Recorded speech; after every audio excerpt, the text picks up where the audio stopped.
Hello students, my name is Dalvinder और आज मैं आपके सामने एक नई वीडियो के साथ फिर से मौजूद हूँ। तो जैसा आप देख सकते हैं, आज की हमारी जो वीडियो है इसका टॉपिक जो है वो है क्लास 10th रियल नंबर्स। तो आज हम रियल नंबर्स के बारे में पढ़ेंगे। रियल नंबर्स क्या होते हैं, ये चैप्टर क्लास 10th का चैप्टर 1 है और इसके रिलेटेड जो एक्सरसाइज आएगी उसके बारे में थोड़ा सा पढ़ेंगे। लेकिन रियल नंबर्स को जानने से पहले मैं थोड़ी सी इंट्रोडक्शन आपको बेसिक नंबर सिस्टम की देना चाहूँगा। थोड़ा सा पहले हम नंबर सिस्टम के बारे में पढ़ेंगे, उसके बाद हम देखेंगे रियल नंबर्स क्या होते हैं। हाँ, तो स्टूडेंट्स, जब हम बात करते हैं नंबर सिस्टम की तो इसमें सबसे पहले जो हमारे पास आता है वो है नेचुरल नंबर्स। तो सबसे पहले हमें पता होना चाहिए कि नेचुरल नंबर्स क्या होते हैं। जैसा कि आपने पढ़ा ही होगा, प्रीवियस क्लासेस में भी आपने देखा होगा, natural numbers those numbers which are used for counting objects. ठीक है, those number which are used for counting objects. अब बात करेंगे कि हम सर कि जो डेफिनेशन पहले भी हमने पढ़ी होगी कि which are those numbers which starts from, same ही थिंग है। पर जब आप बड़ी क्लास में जाते हैं तो एक ऐसी आपके पास डेफिनेशन होनी चाहिए, those numbers which are used for counting objects. थोड़ी स्टैंडर्ड डेफिनेशन। जैसे मैं आपको बताता हूँ, फॉर एग्जांपल के तौर पे अगर हम बात करते हैं अपने क्लासरूम की, तो क्लासरूम में कितने बेंचेस पड़े तो हम गिनेंगे 5 हैं, 10 हैं, 15 हैं, 20 हैं। टेबल कितने हैं सर? 1 है, 2 है। चेयर्स कितनी है सर? 1 है। ब्लैक बोर्ड कितना? 1 है। फैन कितना है? 1 है। ठीक है, लेकिन अगर मैं बात करता हूँ सर हमारे क्लासरूम में स्कूटर कितने हैं, तो कोई नहीं, 0, इसीलिए उसको काउंट नहीं करेंगे। तो जो चीज है हम उनको काउंट करते हैं, इसीलिए मैंने लिखा those number which are used for counting और कॉल्ड आर नेचुरल नंबर्स। नाम से ही पता चल जाता है जो प्रकृति में आए, नेचुरल नंबर्स। ठीक है, तो फॉर एग्जांपल के तौर पे मेरे पास एक पेन है, मेरे पास एक डस्टर है, एक ब्लैक बोर्ड है, मेरे पास 2 बुक्स हैं, 3 हैं, 4 हैं, 5 हैं। Those numbers which are using for counting objects, that is 1 2 3 4 so on. This is called natural number. जब हम बात करते हैं दूसरे नंबर की तो वो आते हैं होल नंबर्स। अब हमारे पास आ जाता है होल नंबर्स। नेचुरल नंबर्स के बाद क्या आता है? होल नंबर्स क्या होते हैं? तो the collection of zero and natural numbers. जब हम नेचुरल नंबर में जीरो को ऐड कर देते हैं, नेचुरल नंबर में जब हम जीरो को भी मिला देते हैं तो वो फिर होल नंबर हो जाता है। वो हमारी कंप्लीट जो है काउंटिंग हो जाती है। ठीक है, नेचुरल नंबर्स में जीरो नहीं होता। और जब होल नंबर्स की बात करते हैं तो वो काउंटिंग कंप्लीट कैसे होती है? जब नेचुरल नंबर्स में हम जीरो मिला देते हैं तो हमारे पास होल नंबर्स आ जाता है। ठीक है, आई होप आपको होल नंबर भी समझ आ गया होगा। अब आप यहां से ये कह सकते हैं कि जितने भी नेचुरल नंबर हैं सारे होल नंबर होते हैं। ठीक है, मैंने कहा नेचुरल में 0 मिलाना है, यानी नेचुरल तो थे ही, उसमें एक और 0 मिलाया तो होल नंबर हो गए। तो जितने भी नेचुरल होते हैं वो सारे होल नंबर, जितने भी नेचुरल नंबर्स होते हैं उनको हम होल नंबर भी कह सकते हैं। ठीक है, वो सारे होल नंबर भी होते हैं। उसके बाद हम बात करते हैं तीसरे नंबर पे, वो है इंटीजर। अब इंटीजर क्या होते हैं? ठीक है, तो इंटीजर के बारे में भी सिंपल है, the collection of natural numbers their negatives as well as 0। जब हम नेचुरल नंबर्स को, उनके नेगेटिव्स को और साथ में 0 को भी मिला देते हैं तो हमारे पास बन जाता है इंटीजर्स। ठीक है, नेचुरल नंबर्स यानी अगर 1 है पॉजिटिव है तो उसका नेगेटिव -1 होगा, 2 है उसका नेगेटिव -2 होगा, 3 है उसका नेगेटिव -3 होगा। और साथ में जब हम मिला देते हैं उसके 0 तो फिर हमारे पास क्या सिस्टम आ जाता है? System of integers. एग्जाम्पल के तौर पे 0 1 पॉजिटिव है, नेगेटिव है, 2 है नेगेटिव। इसको ऐसे भी लिखते हैं, अगर सपोज मेरे पास 3 है वो पॉजिटिव है तो साथ में एक माइनस भी लगा दीजिए, प्लस और माइनस का 3 होगा। पॉजिटिव का 4 है, नेगेटिव का 4 भी होगा, एंड सो ऑन। ये कंटिन्यू ऐसे चलता रहेगा। तो ये आपके पास होता है नेचुरल, होल और इंटीजर। अब यहां से एक और गौर करने वाली बात आई कि जब हम इंटीजर्स की बात कर रहे हैं तो इसमें नेचुरल भी आ गया, 0 भी आ गया, यानी होल नंबर्स। ठीक है, तो जितने भी होल नंबर्स होते हैं ये सारे क्या होते हैं? इंटीजर्स भी होते हैं। यहां से आपको पता लग रहा होगा कि जितने भी नेचुरल नंबर्स होते हैं वो सारे होल नंबर भी होते हैं, जितने भी होल नंबर्स होते हैं वो सारे इंटीजर्स भी होते हैं। ये बात मैं आपको क्यों बता रहा हूं, आगे चल के आपको बताऊंगा कि ये मैंने आपको क्यों बताया। तो अभी तक ये 3 जो चीज आपने पढ़ी, नेचुरल नंबर्स, होल नंबर्स और इंटीजर्स। हाँ, तो स्टूडेंट्स, अब इंटीजर्स के बाद हमारे पास एक और चीज होती है, वो है रैशनल नंबर्स। ये भी आपने पढ़ा होगा, क्लास 9th में भी है, 8th में भी है कि रैशनल नंबर्स क्या होते हैं। ठीक है, तो रैशनल नंबर्स की डेफिनेशन क्या कहती है? Those numbers which can be written in the form of p/q, which can be written in the form of p/q, where यहाँ पे इंपॉर्टेंट है, where p and q are integers। ये दोनों p और q क्या होते हैं? इसमें इंटीजर्स होते हैं, and q is not equal to 0। और ये जो नीचे है डिनोमिनेटर इसको कहते हैं। इसमें p जो ऊपर वाला नंबर है इसको न्यूमिनेटर, और जो नीचे q है उसको डिनोमिनेटर कहते हैं। ये जो डिनोमिनेटर है q है ये 0 नहीं होना चाहिए। ठीक है, क्योंकि अब हम इंटीजर्स कह रहे हैं तो इंटीजर में जीरो भी होता है, पॉजिटिव भी होता है, नेगेटिव भी होता है। तो मैंने कहा पी और क्यू इंटीजर्स है, लेकिन जो क्यू है वो जीरो नहीं होना चाहिए। अगर ये क्यू जीरो हो जाएगा तो ये वैल्यू इनडेफिनेट हो जाएगी, फिर ये रैशनल नंबर नहीं रहता। ठीक है सर, ये आपके सामने रहे रैशनल नंबर। एग्जांपल्स के तौर पे 1/2, ठीक है, अब यहाँ पे आप देख सकते हैं पी का काम 1 डी और क्यू का काम 2 है, -3/4, 2/7। अब यहाँ पे एक और चीज, ये सिंपल 3 क्या ये एक रैशनल नंबर है? तो मैं कहूंगा बिल्कुल है, क्योंकि इसके नीचे कुछ नहीं है तो क्या लिख सकते हैं 1। डिनोमिनेटर में अगर कुछ भी नहीं है तो हम लिख सकते हैं 1, तो ये भी एक हमारे पास क्या हुआ रैशनल नंबर। सिमिलरली अगर मैं सिर्फ 0 लिखता हूं, ये क्लास 9th में क्वेश्चन भी आता है कि इज 0 ए रैशनल नंबर, अगर मैं सिर्फ 0 लिखता हूं तो yes it is also a rational number. Why? अगर इसके नीचे कुछ नहीं है तो हम क्या लिख सकते हैं 1 लिख सकते हैं। ठीक है, अब आपको समझ आ गया होगा कि रैशनल नंबर्स क्या होते हैं। अब यहां पे एक और गौर करने वाली चीज आ गई, 3 एक इंटीजर भी है, ये होल नंबर भी है, ये नेचुरल नंबर भी है। अगर मैं इसको हटा देता हूं यहां से तो ये 3 जो है, ये मैंने कहा ये रैशनल नंबर है, हम 1 लिख के इसको रैशनल बना सकते हैं। ये होल नंबर भी है, ये इंटीजर भी है और ये नेचुरल नंबर भी है। इसका मतलब ये तीनों नंबर्स, नेचुरल, होल नंबर्स और इंटीजर्स, ये सारे रैशनल होते हैं। और इसके अलावा भी रैशनल नंबर होते हैं, जैसे कि ये तीनों ना तो इंटीजर है, ना रैशनल है, ना होल नंबर है, ना नेचुरल है, ये कोई नहीं है, लेकिन ये रैशनल नंबर है क्योंकि हम इनको p/q की फॉर्म में लिख सकते हैं। अब आपको समझ आ गया होगा रैशनल नंबर्स क्या होते हैं। इनके अलावा भी कुछ नंबर्स ऐसे होते हैं नंबर सिस्टम में, जैसे कि मैं आपको बताऊं प्राइम नंबर्स। तो मैंने इनकी डेफिनेशन नहीं लिखी, ये मैं आपको ऐसे बताता हूं। प्राइम नंबर्स क्या होते हैं? Those numbers which have only 2 factors, जिनके सिर्फ 2 फैक्टर हो। और वो 2 फैक्टर कौन से होते हैं? एक तो 1 is called as universal factor, वो सबका फैक्टर होता है, एंड द नंबर इटसेल्फ। और दूसरा वो नंबर खुद, ऐसे नंबर्स को कहते हैं whole numbers, sorry prime numbers. Example के तौर पे आपके पास 2 एक ऐसा नंबर है, 2 एक ऐसा नंबर है जिसके 2 फैक्टर हैं। इसको एक 1 डिवाइड करेगा, फैक्टर का मतलब हो गया जो इसको डिवाइड करते हैं, एग्जैक्टली डिवाइड करते हैं, रिमाइंडर 0 आता है। तो एक तो 1 सबको डिवाइड करता है और खुद 2 के अलावा कोई और नंबर 2 को डिवाइड नहीं करता। सिमिलरली 3, उसके बाद 5, ये इसके फैक्टर, 7, 9 नहीं होता क्योंकि इसमें 3 भी उसको डिवाइड करता है, तो 11 एंड सो ऑन, ये ऐसे ही होते हैं। 2 अकेला, एक और गौर करने वाली चीज, ये भी इंपॉर्टेंट है, एक नंबर के ऑब्जेक्टिव में भी पूछा जाता है। अकेला 2 एक ऐसा नंबर है जो इवन भी है और प्राइम भी है। अभी मैं आपको इवन की भी बताऊंगा, जो इवन भी है और प्राइम भी है। ठीक है, अकेला 2 एक ऐसा नंबर है जो इवन भी है, बाकी जितने भी नंबर है प्राइम वो सारे ऑड होते हैं, वो सारे। तो ये सारे जो नंबर है इनके 2 फैक्टर, इनको प्राइम नंबर कहते हैं। इसी तरह से हमारे पास होता है कंपोजिट नंबर्स। अब इसी का उलट कर लीजिए, जिसके 2 से ज्यादा फैक्टर्स हो, 2 number which have more than 2 factors, जिनके 2 से ज्यादा फैक्टर हो उनको कहते हैं कंपोजिट नंबर्स। एग्जांपल के तौर पे मैं लेना चाहूं 4, 6, 8, अब आ गया मेरे पास 9। ठीक है, 4 के फैक्टर कितने हो गए? 1, 4, 2 तो आगे जो इसको डिवाइड करेंगे, इसके अलावा 2 भी इसको डिवाइड करता है, तो इसका मतलब ये कंपोजिट नंबर है। 9 का मैंने को पहले बताया, इसके फैक्टर आ गए 1, 3 और 9, मोर देन 2 फैक्टर्स, तो ऐसे नंबर्स को कंपोजिट नंबर्स कहते हैं। अब एक और चीज जो रह गई थी, इवन नंबर क्या होती है?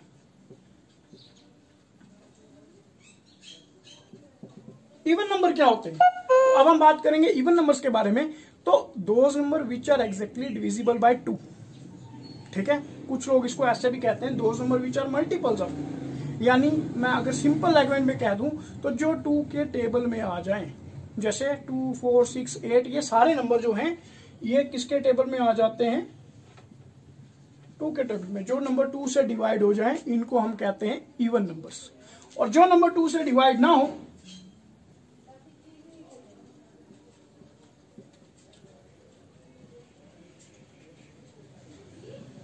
जो नंबर 2 से डिवाइड ना हो उनको कहेंगे ऑड नंबर्स। फॉर एग्जांपल के तौर पे 1, 3, 5, 7, 9, ये 2 के टेबल में नहीं आते। जो 2 के टेबल में आते हैं, 2 के मल्टीपल हैं, वो इवन है, जो 2 के टेबल में नहीं आते वो ऑड है। ये 4 एक्स्ट्रा जो आपको मैं बता रहा हूं नंबर सिस्टम में आ रहे हैं, prime numbers, composite numbers, even numbers और ऑड नंबर्स।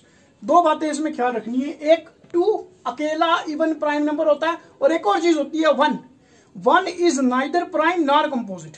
ना तो ये प्राइम की डेफिनेशन में आता है, ना ही ये कंपोजिट की डेफिनेशन में। तो one is neither prime not composite.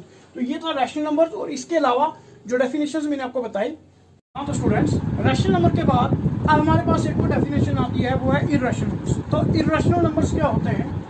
Those numbers which can not be written in the form of p by q, जिनको हम पी बाई क्यू की फॉर्म में नहीं लिख सकते। ठीक है, say where p and q are integers and q is not equal to 0। अब जिन नंबर्स को हम पी बाई क्यू की फॉर्म में नहीं लिख सकते वो होते हैं इर्रेशनल नंबर। एग्जाम्पल के तौर पे ये जो रूट वाले नंबर हो जाते हैं, स्क्वायर रूट 2 जिनका एग्जैक्ट रूट बाहर नहीं आता, square root 3, square root 5, square root 7 and so on, इनको हम कहते हैं ये क्या है?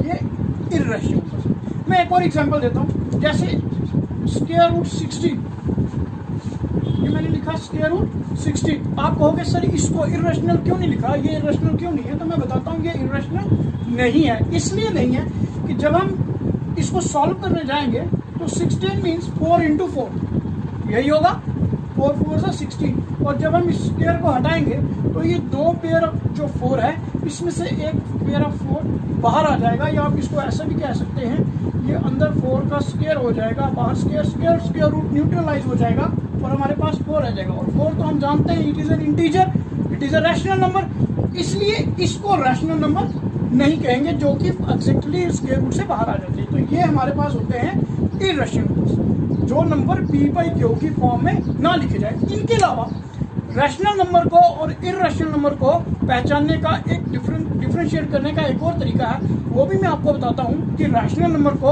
और इर्रेशनल नंबर को कैसे डिफरेंशिएट। स्टूडेंट, जैसा मैंने आपको बोला, अब यहाँ पे आपको एक चार्ट नजर आ रहा होगा, एक तरफ मैंने लिखा है रैशनल नंबर और एक तरफ इर्रेशनल नंबर। इनको कैसे डिफरेंशिएट कर सकते हैं? तो रैशनल नंबर की तरफ मैंने लिखा है टर्मिनेटिंग डेसिमल्स। अब ये टर्मिनेटिंग डेसिमल्स क्या होते हैं? जब हम किसी नंबर को डिवाइड करते हैं, किन्हीं दो नंबर्स को डिवाइड करते हैं और हमारे पास रिमाइंडर 0 आ जाता है, यानी वो नंबर एग्जैक्टली डिवाइड हो जाता है, हम उसको कहते हैं टर्मिनेटिंग डेसिमल। एग्जाम्पल के तौर पे जैसे मैं डिवाइड करता हूँ 22 को डिवाइड करता हूँ 5 से, तो जब हम 22 को 5 से डिवाइड करेंगे तो ये हमारे पास वैल्यू आएगी 5 पॉइंट, अगर आप इसको डिवाइड करेंगे तो 5.4, ये नंबर खत्म हो जाएगा। आप चाहें तो ऐसे यहाँ पर डिवाइड कर सकते हैं, 20 को डिवाइड करेंगे 5 4 सॉरी दिस इज 4.4, 5 4 20, तो ये मेरे पास आ जाएगा कितना? 22 को मैं डिवाइड कर रहा हूँ, 2 बचेगा, पॉइंट लगाएंगे 0 लगेगा, और अगेन 5 4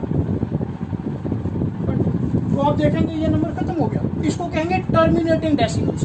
और दूसरा मैंने कहा नॉन टर्मिनेटिंग रिपीटिंग, जो टर्मिनेट तो नहीं हो रहे, मतलब पॉइंट के बाद खत्म नहीं हो रहे, मगर ये रिपीट हो रही, ये रिपीट हो रही। एग्जाम्पल के तौर पे मैं आपको एक नंबर देता हूँ, जैसे हम डिवाइड करते हैं 20 को 6 के साथ, तो 6 3 कितना हो जाएगा? 18, माइनस करोगे तो 2 बचेगा, पॉइंट लगेगा 0, 6 3 18, पॉइंट के बाद हम एक 0 लगा सकते हैं, फिर 6 3 ये रिमाइंडर सेम आता जा रहा है, ये बार बार रिपीट होता जा रहा है, ये बार बार रिपीट होता जा रहा है। तो आप देखेंगे 3 3 3 3 ये 100 आता रहेगा। तो this is non terminating repeating. अब कभी कभी एक ही डिजिट बार बार रिपीट होता है, कभी 2 डिजिट होते हैं, कभी 3 डिजिट 4 डिजिट, वो डिपेंड करता है अलग अलग रैशनल नंबर्स के बीच। तो नॉन टर्मिनेटिंग, रिपीटिंग और टर्मिनेटिंग, ये दोनों रैशनल नंबर्स होते हैं।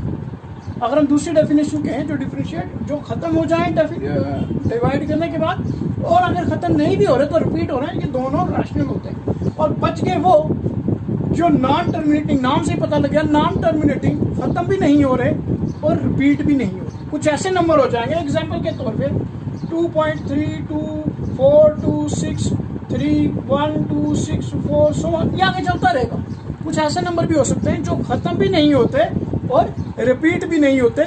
ऐसे नंबर्स को कहते हैं नॉन टर्मिनेटिंग, नॉन रिपीटिंग, और ये होता है इरेशनल। तो ये रही एक और इनकी definition, those numbers which are terminating और टर्मिनेटिंग नॉन टर्मिनेटिंग रिपीटिंग और rationals, and those numbers which are non terminating, non repeating और इरेशनल। तो ये थी रैशनल और इरेशनल के बीच में डिफरेंशिएट। अब हम बात करेंगे जो हमारा टॉपिक है रियल नंबर्स के बारे में, कि रियल नंबर्स क्या है।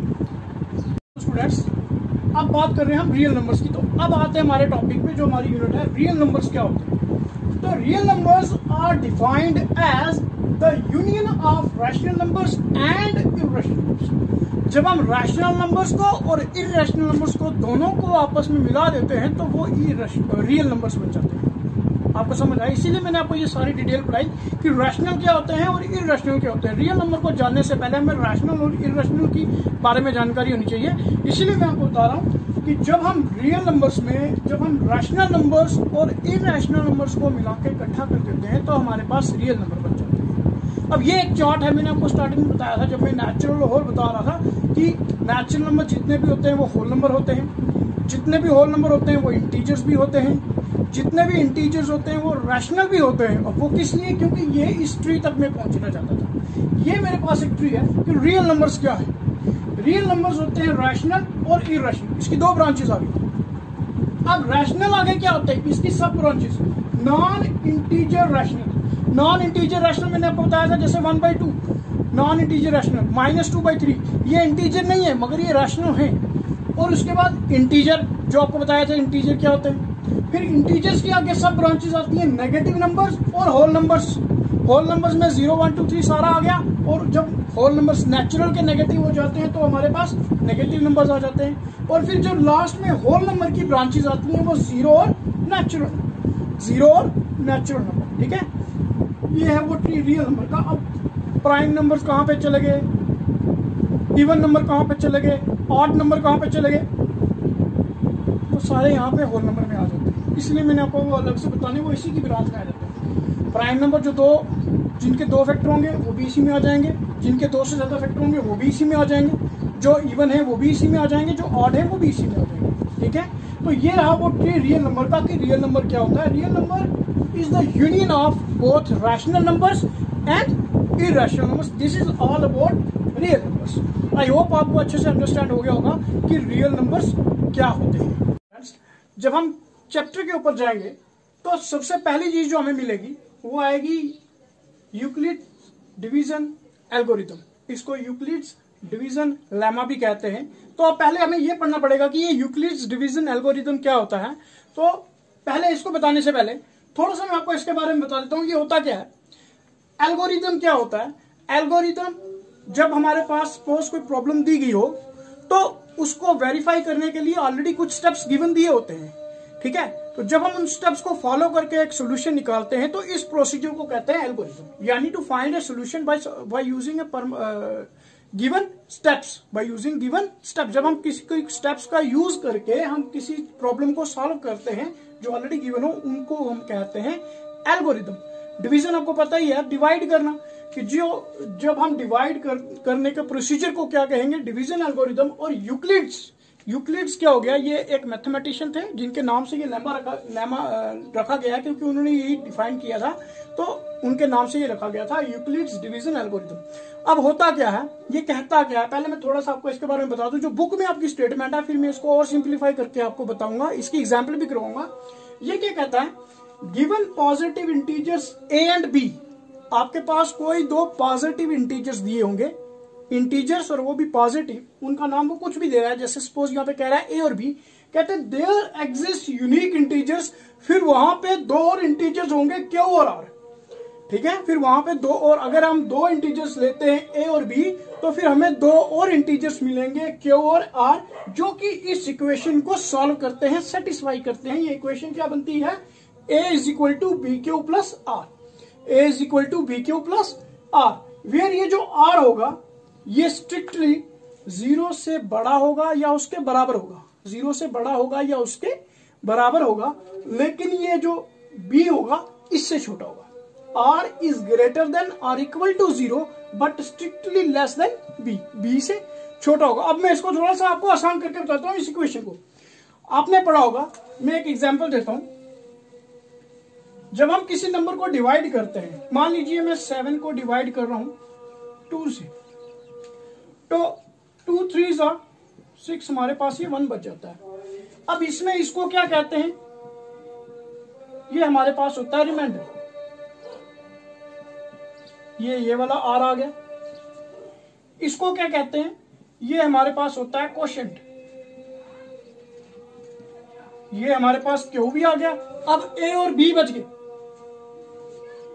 इसको हम कहते हैं डिवाइजर, यानी कि जिससे डिवाइड किया, इसको आप ये कह लीजिए, सॉरी ये बी हो जाएगा। और ये जो नंबर है ये हमारा होता है डिविडेंड, जिसको कि हम डिवाइड कर रहे हैं, ये हमारा हो जाता है ए, ये हो जाता है। यानी ये 7 जो होगा, ये 7 जो होगा ये बराबर होगा दिस बी यानी 2 मल्टीप्लाइड बाय क्यू यानी 3 प्लस 1 यानी रिमाइंडर। और अगर आप देखेंगे ये जो मेरे पास मैंने कहा था जो रिमाइंडर है 1, वो किससे बड़ा हो सकता है या 0, ये 0 से बड़ा है, और ये स्ट्रिक्टली b से छोटा होगा, b यानी 2 से छोटा होगा। ठीक है, तो 2 3 से 6 प्लस ये किसके बराबर आ रहा है, 7 के बराबर आ रहा है ना। तो हम सिंपल लैंग्वेज में पढ़े, हमने छोटी क्लास में पढ़ा, ये वही चीज है जिसको ये अपने हिसाब से कह रहा है। ये क्या चीज है जो हम कह रहे हैं, डिविडेंड सिंपल लैंग्वेज में कह दूं is equal to divisor multiply quotient plus remainder. Dividend, उसके बाद आ गया बी यानी डिवाइजर, क्यू यानी कोशेंट और आर यानी रिमाइंडर। यानी जब हमारे पास दो नंबर्स होंगे, डिवाइड करने पे जाएंगे तो हमारे पास दो नए नंबर आएंगे, कोशेंट और एक रिमाइंडर। ये अब आपको समझ आ गया होगा। ये हमने छोटी क्लासेस में पहले भी पढ़ा होता है, लेकिन जब हम बड़ी क्लासेस में जाते हैं तो डेफिनेशंस को वो स्टैंडर्ड तरीके से यूज किया जाता है। तो ये वही स्टैंडर्ड तरीका इसने कहा कि we are given two positive integers a and b, then there exist unique integers q and r such that this equation is satisfied, a is equal to bq plus r। और जैसा मैंने कहा dividend is equal to divisor multiply quotient plus reminder.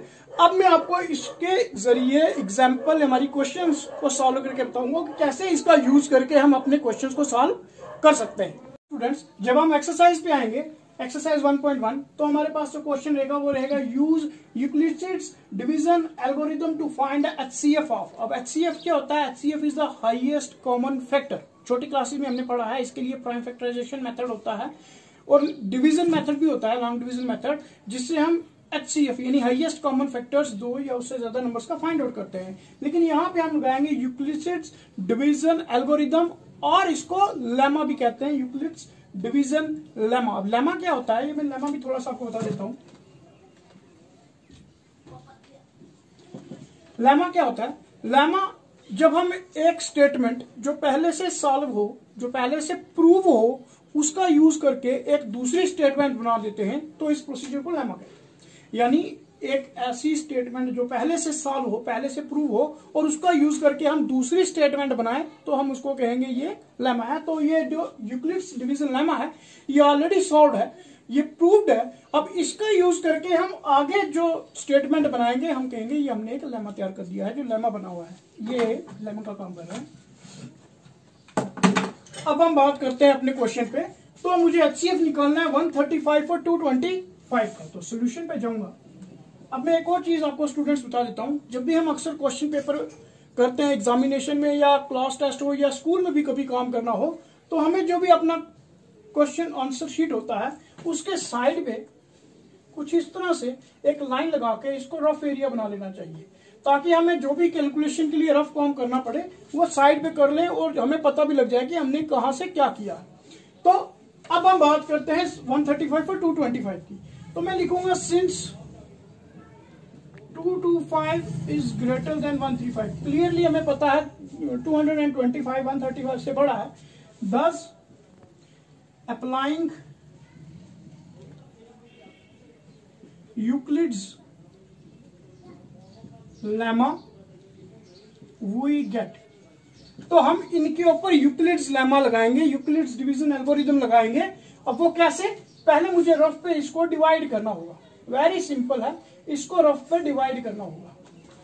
ठीक है, 135 को divide करेंगे तो क्या आएगा, 1 से करेंगे, 2 से करेंगे तो ज्यादा हो जाएगा 135। इसको माइनस पे करेंगे तो 5 में से 5 गए 0, यहां से कैरी जाएगा, 12 में से 3 गए तो 90। अब इसके आगे ये डिवाइड नहीं होगा, तो आप कहेंगे यूक्लिड्स डिवीजन लेमा लगाया तो क्या आ रहा था, a is equal to B Q plus R, यानी dividend is equal to divisor multiply quotient plus remainder, तो यहाँ पे डिविडेंड क्या है 2 to 5 is equal to divisor क्या रहा, हमने किससे डिवाइड किया 135 मल्टीप्लाइड बाय क्वोशिएंट क्या है हमारे पास 1 प्लस रिमाइंडर क्या बच गया 90। ठीक है, ये मैं पहले आपको थोड़ा सा सिंपल करके समझा रहा हूं, नेक्स्ट पार्ट में हम सीधा चलेंगे ताकि आपको पता लग जाए कि हम किस तरह से कर रहे हैं। तो 2 to 5 is equal to 135 into 1 plus 90। अब यहां पे देखेंगे since this remainder is not equal to 0, ये रिमाइंडर 0 नहीं है, तो हम लिखेंगे since r is not equal to 0, r 0 के बराबर नहीं आया, तो again applying Euclid's lemma on. इस बार हम किस किस पे लेमा लगाएंगे, जो हमारे पास ये डिवाइजर था एंड जो हमारे पास ये रिमाइंडर आया, वी गेट। आपको समझ आ गया होगा, ये प्रोसीजर तब तक फॉलो करना है जब तक कि ये रिमाइंडर 0 नहीं आता। ये रिमाइंडर 0 नहीं था, हम अगेन अप्लाई करेंगे यूक्लिड्स डिवीजन लेमा, ये 135 और 90 के ऊपर। तो यहीं से अगर मैं इसको डिवाइड कर दूं तो 135 यहां पे आ जाएगा, तो 135 वन जा, सॉरी 90 वन जा 90। आपके पास कितना बचेगा, 5 में से 0 गए तो 5, 13 में से 9 गए तो 4। हमें क्या मिला, इस बार हमारा डिविडेंड क्या था, इस बार हमारा डिविडेंड यानी ए बन चुका है 135। इस बार हमारा डिवाइजर क्या आया, हमारा डिवाइजर इस बार 90, क्वोशिएंट हमारा फिर से कितना आया 1 और रिमाइंडर अगेन हमारे पास आया 45।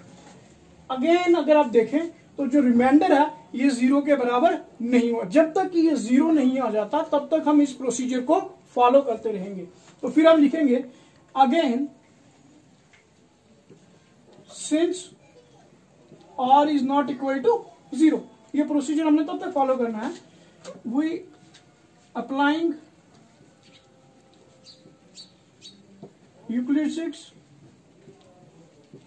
Euclid's lemma on. इस बार किस पे लगाएंगे, जो हमारे पास डिवाइजर था 90 एंड जो रिमाइंडर बच गया 45। ठीक है जी, तो अब यहां पे अगर मैं डिवाइड करने पे जाऊंगा तो ये मैं यहां पे कर लेता हूं, मेरे पास 90 बचा और 45, तो आपको पता है 45 2 जा 90, रिमाइंडर कितना हो गया 0, तो हम कहेंगे दिस 90। इस बार हमारे पास डिविडेंड हो गया 90, इस बार हमारा डिवाइजर बन गया 45, क्वोशिएंट कितना है हमारे पास 2 प्लस रिमाइंडर कितना बच गया 0, तो अब हमारे पास ये रिमाइंडर क्या है 0। अब हम कह सकते हैं since r is equal to 0, thus HCF यानी हाईएस्ट कॉमन फैक्टर किसका, मैं किसका ढूंढ रहा था शुरू में ही 135 और 225 का, वो क्या आएगा आखिरी बार जो हमारा डिवाइजर रहा, आखिरी बार हमने किससे डिवाइड किया 45 से, तो इन दोनों का जो हमारे पास HCF आएगा वो क्या आएगा 45। अब आपको समझ आया होगा, ये रहा प्रोसीजर यूक्लिड्स डिवीजन। स्टूडेंट्स, अब जो मैं नेक्स्ट वीडियो जो बनाऊंगा उसमें मैं आपको इसके आगे के पार्ट्स और आगे की एक्सरसाइज बताऊंगा, वैसे ही इसी तरीके से कैसे उनको सॉल्व करना है। अब यहाँ पे मैंने थोड़ा सा लेंथी इसलिए किया थोड़ा सा इसको, ताकि आपको प्रोसीजर पूरा समझ आए किस तरह से इसको सॉल्व करते हैं। जब हम नेक्स्ट आगे पार्ट करेंगे तो इसको और हम छोटा कर देंगे। तो ये थी हमारी इस वीडियो में मैंने आपको रियल नंबर्स के बारे में और यूक्लिड्स डिवीजन एल्गोरिथम के बारे में और इसको सॉल्व करने का एक हमने क्वेश्चन किया है। तो आई होप आपको ये वीडियो पसंद आई होगी। प्लीज चैनल को सब्सक्राइब कर दीजिए, वीडियो को लाइक और शेयर करिए ताकि आगे भी आपको वीडियोस जो है वो मिलती रहे। Thank you.